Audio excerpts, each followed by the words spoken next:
भगवान श्री कृष्ण की मृत्यु के विषय में जब भी चर्चा होती है तो वस्तुतः उसका अर्थ मृत्यु नहीं होता। भगवान ना तो कभी दिखते हैं और न कभी मरते हैं। जब धर्म विलुप्त होता है तब उसकी रक्षा करने के लिए भगवान धरती पर अवतार लेते हैं। इसी क्रम में ऐसा कहा जाता है कि जब भगवान श्री कृष्ण की मृत्यु के पश्चात उनका दाह संस्कार हुआ तब उनके शरीर का एक अंग नहीं जला था। क्या भगवान के शरीर का दाह संस्कार हुआ था? उनका कौन सा अंग नहीं जला और क्यों? ये आज हम जानेंगे। उससे पूर्व यदि आप इस चैनल पर नए हैं तो चैनल को सब्सक्राइब कीजिए और बेल आइकन को भी अवश्य प्रेस कीजिए ताकि हमारे नए वीडियो सबसे पहले आपके पास पहुंचे। तो चलिए शुरू करते हैं। भगवान श्री कृष्ण की लीलाएं उनके बालपन से ही अत्यधिक रोचक रही है। हर कोई उनके विषय में जानने के लिए उत्सुक रहता है। उनकी मनमोहक छवि, उनके द्वारा की गई लीलाएं, उनके प्रति सबका प्रेम अतुलनीय है। भगवद गीता के अनुसार भगवान श्री कृष्ण की अनुमति के बिना एक पत्ता भी नहीं हिलता। अर्थात संसार में जो कुछ भी होता है वो केवल उनकी इच्छा से होता है। उनकी इच्छा के बिना कुछ भी संभव नहीं। वे ही परम पिता परमात्मा है। महाभारत का युद्ध भी उन्हीं की इच्छा से हुआ था, जिसके माध्यम से उन्होंने धर्म का महत्व बताया और उन्होंने स्वयं भी धर्म का ही पक्ष लिया, क्योंकि कौरव अधर्म के पक्ष में थे। भगवान श्री कृष्ण ने दुर्योधन को बहुत समझाने का प्रयास किया, परंतु दुर्योधन अपने हठ पर ही अड़ा रहा। तब महाभारत युद्ध के अतिरिक्त और कोई चारा नहीं बचा था। महाभारत युद्ध के समय जब दुर्योधन का अंत हुआ तब उसकी माता महारानी गांधारी शोकाकुल हो उठी। महाभारत की रणभूमि में जब वो पुत्रों की मृत्यु पर शोक व्यक्त करने पहुंची तब उन्होंने श्री कृष्ण को श्राप दे दिया कि ठीक 36 वर्षों के पश्चात उनकी मृत्यु हो जाएगी, क्योंकि गांधारी को ऐसा लगता था कि उनके पुत्रों की मृत्यु भगवान श्री कृष्ण के कारण ही हुई है। वास्तव में तो भगवान श्री कृष्ण किसी श्राप के कारण नहीं, अपितु अपनी इच्छा से ही इस संसार से अदृश्य हुए थे, क्योंकि जो भी इस संसार में आता है उसके देह का विनाश निश्चित है। भगवान मृत्यु लोक को छोड़ कैसे अपने लोक गए, इसका वर्णन भगवत पुराण के 11वें स्कंध में मिलता है। दर्शकों, ये तो आप जानते ही हैं कि भगवत पुराण शुकदेव गोस्वामी जी के द्वारा राजा परीक्षित को सुनाई गई थी।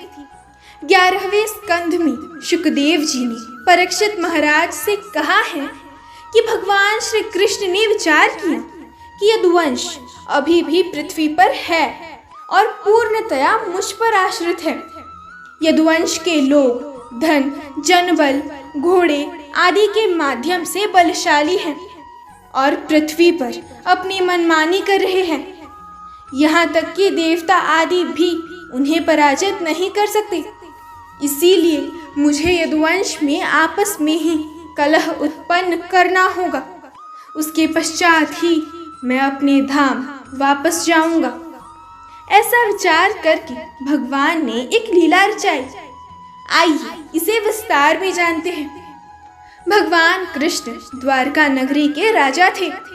एक बार ऋषि विश्वामित्र, नारद मुनि और ऋषि दुर्वासा द्वारका नगरी पधारे। द्वारका में युवाओं का स्वभाव बहुत चंचल और उद्दंड था। एक बार कृष्ण पुत्र सांब समेत कुछ यदुवंश कुमारों को शरारत सूझी। सांब ने स्त्री का रूप धारण किया और वे सभी ऋषियों के पास पहुंचे और सांब को गर्भवती महिला बताकर ऋषियों के साथ मजाक करने का दुस्साहस किया। ऋषियों ने भांप लिया कि उनके साथ मजाक हो रहा है। तब उन्होंने सांब को श्राप दे दिया कि वो एक ऐसी मुसल को जन्म देगा जिससे उसके संपूर्ण कुल का नाश होगा। वास्तव में ऋषि मुनियों को भगवत प्रेरणा के कारण क्रोध आया, अतः ये भगवान की ही लीला थी।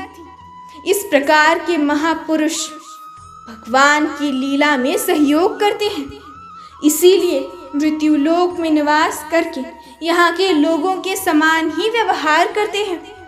उनका वास्तविक व्यवहार ऐसा नहीं होता, वह सदैव ही भगवान की भक्ति में लीन रहते हैं। ऋषियों द्वारा श्राप सुनकर सभी कुमार भयभीत हो गए। उन सब ने सांब को स्त्री का रूप देने के लिए जो कृत्रिम पेट बनाया था उसे फाड़ कर देखा तो उसमें वास्तव में मुसल था। ये देख वे सभी पछताने लगे। उन्होंने इस पूरी घटना के विषय में उग्रसेन को बताया। उग्रसेन मथुरा के राजा और कंस के पिता थे। उग्रसेन ने उस मुसल का चूर्ण बनाकर उस चूर्ण और बचे हुए लोहे के टुकड़ों को समुद्र में फेंकने का आदेश दिया। उन्होंने ऐसा ही किया। वो चूर्ण पानी के साथ बहकर किनारे पर आ गया और जो लोहे के छोटे छोटे टुकड़े बचे थे उसे एक मछली ने निगल लिया। कुछ दिन पश्चात ये चूर्ण एरक के रूप में उगा जो बिना गांठ की घास होती है। एक बार समुद्र में कुछ मछुआरे मछलियां पकड़ने पहुंचे और उस मछली को भी पकड़ा जिसने लोहे के टुकड़े निगल लिए थे। उस मछली के पेट से निकले लोहे के टुकड़े को एक बहेलिये ने अपने बाण की नोक पर लगा लिया। एक बार ब्रह्मा जी अपने पुत्रों और देवताओं के साथ द्वारका नगरी पधारे और भगवान से प्रार्थना की कि यदि अब वे चाहे तो अपने धाम पधार सकते हैं। तब श्री कृष्ण ने कहा कि मैं निश्चय कर चुका हूँ, यदुवंशियों का नाश होते ही मैं अपने धाम परम धाम के लिए प्रस्थान करूँगा। तब सभी ने भगवान को प्रणाम किया और अपने धाम की ओर चल दिए। उन सब के जाने के पश्चात द्वारका में कुछ दुर्भाग्यपूर्ण घटनाएं, उत्पात और अपशकुन होने लगे। ये देख भगवान ने बच्चों, स्त्रियों और वृद्धों को शंखधार क्षेत्र और अन्य सभी को प्रभास क्षेत्र में जाने का आदेश दिया, जहाँ से सरस्वती नदी बहकर समुद्र में मिलती है। प्रभास क्षेत्र पहुंचकर सभी ने भगवान के आदेशानुसार पूजा अर्चना एवं भक्ति पूरी श्रद्धा से की, परंतु वे मदिरा पान करने लगे। इस मद का स्वाद तो मीठा होता है, परंतु ये बुद्धि भ्रष्ट करने वाला होता है। इसका सेवन करते ही सभी यदुवंशियों की बुद्धि भ्रष्ट होने लगी और सभी आपस में ही झगड़ने लगे, लड़ने लगे। इस लड़ाई ने इतना भयंकर रूप ले लिया कि सभी यदुवंशी मृत्यु को प्राप्त हो गए।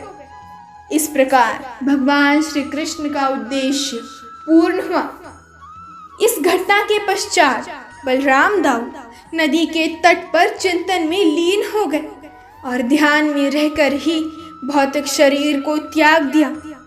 कुछ समय पश्चात भगवान श्री कृष्ण एक पीपल के पेड़ के नीचे बैठे और सभी दिशाओं से अंधकार को नष्ट कर प्रकाशमान कर रहे थे। उस समय भगवान के बैठने की अवस्था कुछ ऐसी थी कि वे अपनी दाई जांघ पर बाया चरण रखे हुए थे। उनके चरण कमलों की आभा रक्त के समान प्रतीत हो रही थी। एक बहेलिये ने भगवान के चरणों को दूर से देखा जो उसे हिरण के मुख के समान नजर आए। ये वही बहेलिया था जिसने मछली के पेट से निकले लोहे को अपने बाण में लगाया था। उसने हिरण समझकर भगवान के देह को उसी बाण से भेद दिया। इसके पश्चात भगवान अपने शरीर समेत ही भगवत धाम के लिए प्रस्थान कर गए। इस प्रकार ऋषियों द्वारा दिए गए श्राप के कारण यदुवंश का नाश हुआ और गांधारी के द्वारा दिया गया श्राप भी पूर्ण हुआ, क्योंकि महाभारत के पश्चात भगवान श्री कृष्ण के 36 वर्ष इस धरती पर पूर्ण हो चुके थे। कई बार ऐसा कहा जाता है कि भगवान की देह का दाह संस्कार किया गया, परंतु वास्तव में ऐसा नहीं हुआ। ऐसा भी कहा जाता है कि उनकी देह दिव्य थी, न कि पंच तत्वों से निर्मित। अनेक मान्यताओं के अनुसार पांडवों द्वारा उनके शरीर का अंतिम संस्कार किया गया, जिसमें उनकी पूर्ण देह जल गई, परंतु उनका हृदय जलकर नष्ट नहीं हुआ और अंत तक जलता रहा। जब उनके हृदय को जल में प्रवाहित किया गया, उनकी देह का ये हिस्सा राजा इंद्रियम को प्राप्त हुआ। राजा इंद्रियम भगवान जगन्नाथ के भक्त थे। उन्होंने ये हृदय भगवान जगन्नाथ की प्रतिमा में स्थापित कर दिया। इस प्रकार ऐसा कहा जाता है कि भगवान श्री कृष्ण का हृदय आज भी ओडिशा के पुरी गांव के जगन्नाथ मंदिर की जगन्नाथ की मूर्ति में है। जय श्री कृष्ण।